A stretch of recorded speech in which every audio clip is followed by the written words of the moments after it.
entertaining talking sports.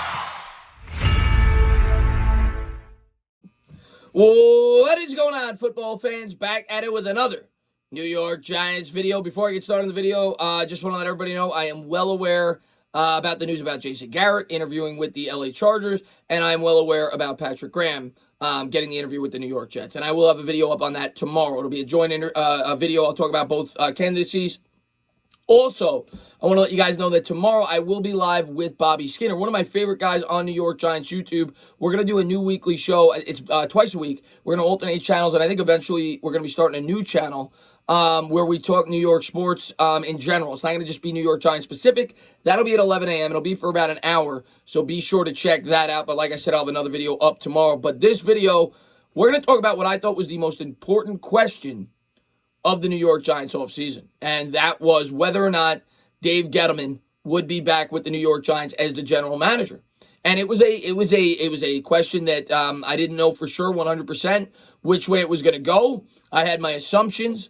As recently as 3 or 4 weeks ago, I said I would be surprised if Dave Gettleman was not brought back. And if he wasn't brought back, I think it would be due to retiring, and they would bring somebody from in-house. I thought the New York Giants would stay the course. I thought there'd be continuity, and I thought that they would continue to build this rebuild. And I know a lot of Giants fans are upset. I know a lot of Giants fans don't like Dave Gettleman. I know a lot of Giants fans think that Dave Gettleman doesn't know what he's doing. They can't stand Dave Gettleman, and I understand it. It hasn't been peaches. It hasn't been peaches. And New York Giants fans and New York sports fans want results. Since he's been here, Dave Gettleman's record is 15-33. That's really bad. That's really bad. If you're calculating that on average, 5-11.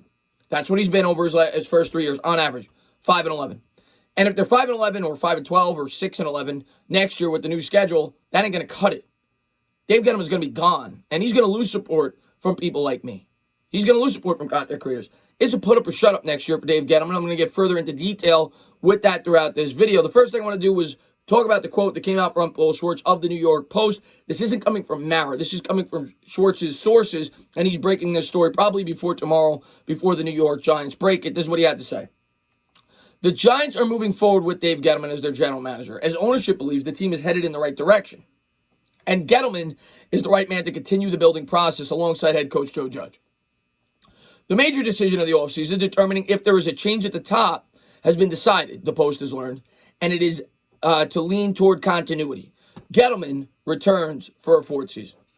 And let's go over the history of Dave Gettleman. 2018 gets the hiring, and we could debate it till forever. The first thing I'm going to say is it's 4 years ago. It's time to move past it. He's here, and there's no point in debating this and trying to force him off as the general manager anymore. He's here. He's going to be your GM next year. And even if you're the biggest Dave Gettleman hater, which is a large portion of this fan base, I don't even want to call you a hater. You just don't like Dave Gettleman. You have to at least acknowledge the reasoning behind keeping him. And I'm going to get further into that in this video. But 2018 was a mess. 2018, I knew it was going to be a mess. I knew it was a horrible job to take. And I felt bad for Dave when he took the job. Because I, as a fan, even before I was on YouTube, realized how bad of a situation this really was. I looked at the New York Giants roster. I realized they had aging veterans. I realized they had a crumbling locker room. I realized that the cap space was not looking good. Some people point to the fact that they had some cap space the first year he got here. Yeah, they maneuvered some cap space because they felt the need to get Eli Manning a left tackle with Nate Solder, who was the highest paid left tackle that year. But outside of that, they didn't have much money. They cleared some cap space by trading Pierre Paul. They brought in Ogletree with that money. And the Giants made the vital mistake of trying to rebuild and win at the same time. Okay? And I put that more on Mara. You may put that more on Gettleman. And you may think, even if it's on Mara, Gettleman deserves the blame because Gettleman took the job. And you can't fire the owner. So I get it. I get why you're upset. I get that you want this team to be better. And I completely understand it. And it was a mega mistake for the New York Giants not to start the rebuild then. But we can't live in the past. We can't get in a DeLorean. We can't go back to 2018. We move on to 2019, and that's when they began the rebuild, which is part of the reason why the Giants have had this poor of a record, because it's just common sense. When you rebuild, your record's going to suck. When you rebuild properly, that means you break down the entire team completely, similar to the way the Miami Dolphins did it, similar to the way several other teams have done it. When they completely get rid of all the veterans, they get draft capital, they get rid of the bad contracts, and they start fresh. And they start in the draft. They accumulate draft picks. They bring in young talent. And that's what they did, okay? And in 2019, it was the disaster. They got rid of everybody. The only veteran that was still really on the team was Janoris Jenkins. They got rid of Odell Beckham. They got rid of Snacks Harrison. They got rid of everybody. So, and you started a rookie quarterback, and you started him after week 2. So I don't know how you could have had expectations that they were going to win more than 4 or 5 games. But as a Giants fan at that point, you should have been happy that they were starting the rebuild. Now, we could point to that it was not a great offseason. It was not, the free agency had no money. Like, people point to the free agency, and what did he really have? Go back and look at that free agency. Marcus Golden was like his biggest signing that year. He had very little cap space to play with because he had to spend some to try to help the roster, to try to help support Eli Manning in 2018 when he got Nate Solder. And obviously that didn't work out. But, you know, the minor signings he had, yes, some of them didn't work out, but you're shopping with the bargain bin. 2020, they decided to keep Gettleman and fire Pat Shermer. And that offseason, I was completely on board with firing Gettleman. And it wasn't even because I hated Gettleman. I recognized Gettleman had a really tough job. I recognized he was in a really tough spot. And I recognized that he was connected to Daniel Jones. And I was of the mindset, you either keep Shermer and Gettleman or you fire both. Because I'm a big believer in continuity, and I'm a big believer in having a general manager and a head coach on the same timeline. Giants didn't decide to do that. So for me, when they kept Gettleman, which to me was the first signal that ownership was kind of like, our bad. This is my bad. I screwed this up. 2018, Getty, I told you. 18, we had to stick with Eli. We screwed up. Because if that wasn't the case, I think they would have just canned both of them. Because it was a disaster. They didn't do it. They kept Gettleman.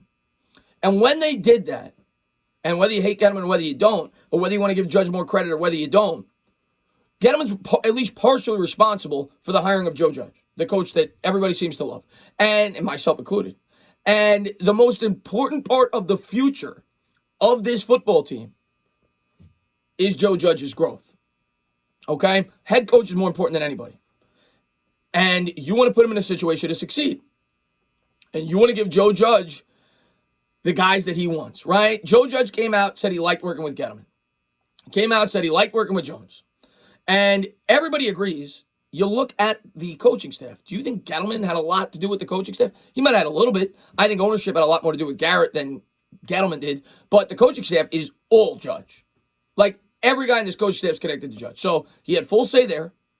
And then in the free agency, it's probably collaborative. Same thing with the draft. I think both of them deserve the credit for that. I think they both did their scouting. I think Gettleman went out there, he scouted, he looked at prospects. I think Gettleman does not get enough credit from people that hate him for this year's draft and free agency. I think he deserves just as much credit as Judge does, but I think it was collaborative. And if you're a Judge fan, like most Giant fans are, and most Giant fans don't seem to like Gettleman, but if you're all Judge, you should want Judge to be in the best situation possible. And you may talk about that you want to bring in a GM that will work with Judge and let Judge make the personnel decisions. But what good GM is going to sign up for that? What good GM is going to put the trust of the personnel decisions in Joe Judge's hands? And they're going to say, yeah, not the good ones, not the ones that you guys are talking about, that the elite GM prospects like Dodds and no, they're going to want say. They're going to want to be able to say, that's my quarterback, that's this, that's that. Well, Judge may look at it like, no, I like where I'm at. I'm working with a guy that's willing to work with me. He's willing to hear what I have to say, and he's willing to go out there and get the players that I feel like I do a good job coaching. And I think we could all agree that the New York Giants had a really good offseason. I don't know what you could complain about, and we'll go over the moves real quick. Logan Ryan, slam dunk. Getting back Marcus Golden on that provision and getting a free 6th-round pick out of it, slam dunk. Nick Gates, slam dunk, extending him for $3 million a year in 2022 and 2023. All the other free agency signings, James Bradbury, Martinez, Kyler Fackrell. What do you have to complain about? So, maybe you want to look at a minor move like Levine Toilolo on a 1-year or 2-year deal where you could get it after 1 year. Very good offseason. Great offseason. The draft, Andrew Thomas got progressively better. McKinney, bad luck, got hurt, but he looked really good the last game. Matt Parrott showed promise. He had one really bad game down the stretch, but he's almost a 4th-round tackle. Showed promise. Shane Lemieux, hit or miss. He's a 5th-round pick. When you draft a 5th-round guard, you expect him to be depth, and if he becomes a starter, that's great. He definitely produced worthy of a 5th-round pick. Darnay Holmes definitely produced worthy of a 4th-round pick. So what do you really have to complain about this offseason? The team got better, okay? Next year is a put-up or shut-up year for Dave Gettleman. If Dave Gettleman goes out there and wins 6 games, 7 games, the team doesn't make the playoffs, or at least they don't win 9 games and have a chance to make the playoffs down the stretch with a legitimate record, it's time to start over. If Daniel Jones does not progress, if Saquon Barkley can't stay healthy and can't progress, Giants are going to rip it up again, and they're going to start over. But I got news for you. If you brought in a GM that had full say, they would have ripped it up this year. So if you're a believer in Jones, if you're a believer in Barkley, and if you're a believer in Joe Judge and the direction of this football team, you should be on board with this hire. You should be on board. Well, I'm not going to tell you what to do, but in my opinion, that's why I'm on board with this hire. I'm on board with seeing the rebuild through. It's not just for Gettleman. It's for Judge. It's for Jones. It's for Barkley. I've watched this team now rebuild for 2 years, should be 3, and I want to see the 3rd year of it. I want Gettleman to get that opportunity. I want Jones to get that opportunity. I want Judge to not have a GM breathing down his neck. And with Gettleman, that won't be the case. Judge will be safe. Gettleman will still be the next guy in the chopping block. Judge will still be safe. Gettleman will still be what we all know he's good at, scouting. That's what he was good with the Giants to begin with. He's still good at evaluating talent, and he's going to go out there, and I think the New York Giants are going to have a slam dunk offseason. I love the combination of Judge and Gettleman. We saw it this year, and I thought the Giants had a great offseason, and they got to double it up. And if they double it up, and the Giants, build off of what they did this year, there's no reason why we can't be headed to the playoffs. And there's a lot of jobs on the line. New York Giants fans need to see results. Gettleman knows that. Judge knows that. Jones knows that. And then if they don't give you those results this year, there's going to be some guys without jobs. And the first guy to be without one is going to be Gettleman. We're going to see what he's got this year, but we're going to get to see Gettleman carry it out. And I'm excited for it. As always, guys, if you liked what you watched, please subscribe. Drop a comment. Maybe give me a little thumbs up. Cheers.